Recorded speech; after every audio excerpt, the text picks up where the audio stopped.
नमस्कार, आप देख रहे हैं पटना प्राइम और मैं हूं आपके साथ प्रिंस कुमार। अभी मैं पटना के आरजेडी कार्यालय में हूं और यहां पे अभी बिहार सरकार के खेल मंत्री जितेंद्र कुमार राय ने बिहार के एक हॉकी प्लेयर को सम्मानित करने का काम किया। उसी के माध्यम से उन्होंने प्रेस कॉन्फ्रेंस करके भी मोइनुल हक स्टेडियम की जर्जर हालात से लेकर खेल की अनेक पहलुओं पे बात किया। उन्होंने क्या कुछ कहा, पहले आप सुने। तब क्या कंबोडिया जा रहा है खेलने के लिए, क्या कुछ सरकार की तरफ से या आपकी तरफ से क्या कुछ सहयोग दिया जा रहा है? देखिए, सबसे बड़ी बात है कि बिहार का, हमारे पारू प्रखंड का यह लड़का अंतर्राष्ट्रीय खेल में शामिल होने जा रहा है और हम लोग के लिए तो गर्व की बात है। और वहाँ से ये जीत कर भी आए, ये शुभकामना हम लोग की है और इनके उज्जवल भविष्य की कामना भी हम लोग करते हैं।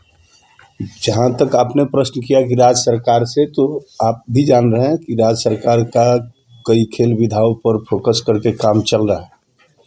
अब चूँकि कई प्रकार के खेल समय समय पर नए खेल भी फेडरेशन के द्वारा लाया जा रहा है, तो ये गेम अभी तक हमारे यहाँ निबंधित नहीं है। लेकिन आने वाले दिन में जैसे जैसे जो खेल प्रचलित होते हैं तो वो शामिल होते हैं। लेकिन ये बच्चा बिहार के गांव में रहकर और यहाँ तक पहुँचने का काम किया है, इसलिए हम लोग इसको सम्मानित करने के लिए, इसका मनोबल बढ़ाने के लिए यहाँ पर आए हुए। पिछले दिनों सर 71 लोगों को सरकारी नौकरी भी दी गई, लगातार खेल पर ध्यान दिया जा रहा है, तो इससे क्या प्रभाव होगा खास करके जो ग्रामीण क्षेत्र के लोगों पर? देखिए, एक बात तो तय है कि मेडल लाओ नौकरी पाओ योजना की शुरुआत हुई है और इसमें माननीय मुख्यमंत्री नीतीश कुमार जी और माननीय उप मुख्यमंत्री तेजस्वी जी जो खुद खिलाड़ी रहे, तो उनका विशेष फोकस था कि खिलाड़ियों को भी नौकरी मिले।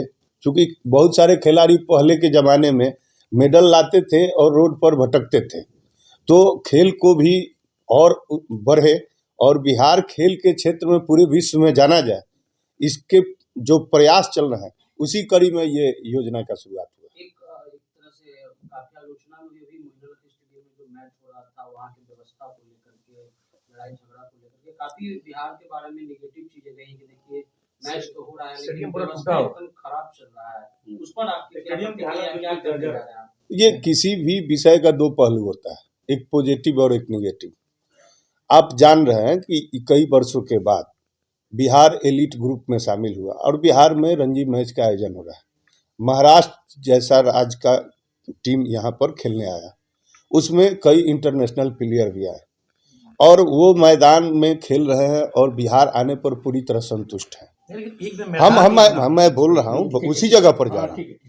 तो बिहार ने जो मेजबानी किया या जो व्यवस्था किया, उससे वो सारे चीज़ों बिहार की हर तरह से संतुष्टि दिखाए और उन्होंने आप लोग के मीडिया के सामने भी बयान दिया। अब जहाँ तक बात है मोइनुल हक स्टेडियम का, कुछ लोग निगेटिव पार्ट दिखा रहा है, तो आपको जानकारी है कि मोइनुल हक स्टेडियम का पुनर्निर्माण का प्रक्रिया चल रहा है, उसका डीपीआर भी बन चुका है, निविदा की प्रक्रिया शुरू होने वाली है। तो कोई भी विषय कह सकते हैं, किसी भी बिल्डिंग का पुनर्निर्माण की आवश्यकता क्यों पड़ती है, जर्जर होता है तभी ना, तो उसका काम शुरू हुआ है। तो इसको निगेटिव रूप में कुछ लोग दिखा रहे हैं, तो हम लोग तो काम पर विश्वास रखने वाले लोग हैं। हम लोग तो इस प्रयास में हैं। अभी साल भर के अंदर में 80 से अधिक हम लोग प्रखंड स्तर पर स्टेडियम की स्वीकृति दिए हैं।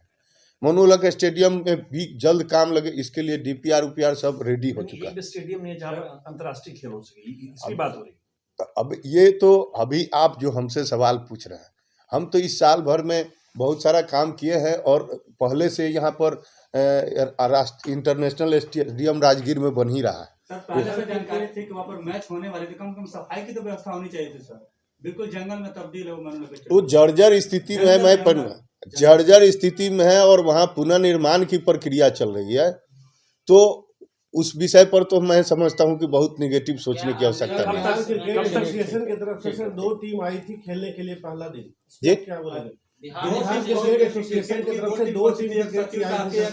देखिए, ये तो हम पहले भी बोले हैं और पुनः बोल रहे हैं कि बीसीसीआई को इस पर अविलंब फैसला लेना चाहिए और बीसीए में जो विवाद है जिसके कारण बिहार के खिलाड़ी वंचित रह जाते हैं खेल से, तो उस पर उनको निर्णय लेना चाहिए और इस मामले का निष्पादन करना चाहिए।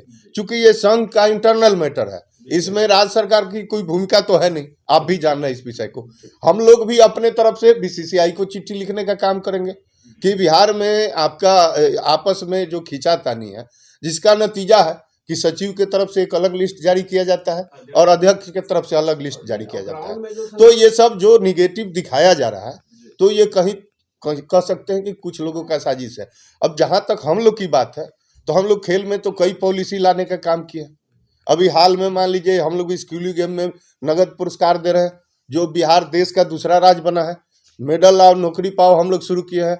तो हम लोग तो खेल को बढ़ाने के लिए लगातार काम कर रहे हैं, लेकिन कुछ लोगों का काम है निगेटिव सोचना और निगेटिव दिखाना। ये जो खेल है, हाँ, ये जो खेल है लाइन हॉकी, इसका कहीं ग्राउंड है क्या? नहीं, अभी हम जस्ट आपके सामने बोले कि बहुत सा खेल विधा नया फेडरेशन के द्वारा लाया जा रहा है, तो हम तो यही ना चाह रहे हैं कि बिहार उसमें पीछे नहीं रहे। तो हमको जैसे पता चला कि ये लड़का इस खेल में आगे आया है, तो हम लोग इसको सम्मानित करने और इसका मनोबल बढ़ाने, आगे चल के हम लोग उन सब विषयों पर काम करेंगे। नॉर्मल हॉकी का भी कोई नॉर्मल हॉकी का एस्ट्रोटर्फ हम लोग बना रहे हैं आपके वहीं पर, जहां फिजिकल कॉलेज है उसके बगल वाले जमीन पर। हमको उसका निविदा भी हो चुका है, आपके जानकारी के लिए मैं बता दूं। सर आखिरी सवाल सर, 12 तारीख को छत्तीसगढ़ से मैच है, क्या उस दिन तक साफ सफाई हो जाएगी स्टेडियम की? अब सफाई जो है वो तो करा देंगे, लेकिन जर्जर जो है वो तो पुनर्निर्माण कराना है। इस विषय को आप भी जान रहे हैं, वो क्लियर विषय है कि अगर वो जर्जर नहीं रहता तो पुनर्निर्माण की आवश्यकता थी। इसलिए इसको थोड़ा सा आप लोग फोकस करें। आपकी जो पॉलिसी है, स्पोर्ट्स पॉलिसी, हाँ, जो खेल आपके यहाँ निबंधित है, हाँ, उसी को आप आगे बढ़ाएंगे और प्रोत्साहित? नहीं, समय समय पर हमने खेल बढ़ाने का काम किया उसमें। अब इस साल भी हम लोग कई खेल को जोड़ने का काम किया है। अब कोई हमारे यहाँ निबंधित ही नहीं है कोई संघ, तो हमको कैसे पता चलेगा कि इस खेल विधा में भी हमारे लोग आगे जा रहे हैं? तो वो सब चीजें समय समय पर होती रहती है और हम लोग आगे जोड़ते रहते हैं। इस खेल के बारे में जानकारी? हाँ, अभी अब जानकारी मिला, इसको भी हम लोग आगे चल के अध्ययन करेंगे और इनका संघ की तरफ से आएगा आवेदन तो हम लोग रजिस्ट्रेशन करेंगे। अभी तत्कालीन आप लोग सर इनको क्या सपोर्ट दे सकते हैं? हम लोग अपने पार्टी कार्यालय में बुलाए हैं, तो हम लोग पार्टी की तरफ से हम लोग जो सहानुभूति और सपोर्ट होगा वो हम लोग करेंगे। आपने देखा किस तरह से बिहार सरकार के खेल मंत्री हॉकी प्लेयर्स, हॉकी का एक खिलाड़ी को सम्मानित करने का काम किया। जो हॉकी का प्लेयर अभी हिंदुस्तान का नाम रोशन करके वो बाहर जा रहा है खेलने के लिए। आपने देखा मंत्री से लेकर प्लेयर सारे लोग एक दूसरे के साथ खड़े होते नजर आ रहे हैं। और अभी तक फिलहाल बिहार सरकार के खेल मंत्रालय विभाग में इस खेल के लिए कोई जगह तो नहीं है, लेकिन मंत्री जी ने यह आश्वासन दिया कि आने वाले समय में इसे भी हम लोग अपने खेल में सम्मिलित करने का प्रयास करेंगे और यहाँ के बच्चे को इस खेल में भविष्य बनाने का सुनहरा मौका मिलेगा। चलिए फिलहाल ये अभी के लिए इतना ही। आप इस पे क्या सोचते हैं अपना कमेंट करके प्रतिक्रिया जरूर दें। अभी के लिए इतना ही। फिलहाल आप देखते रहे पटना प्राइम, मैं हूँ आपके साथ प्रिंस कुमार। नमस्कार।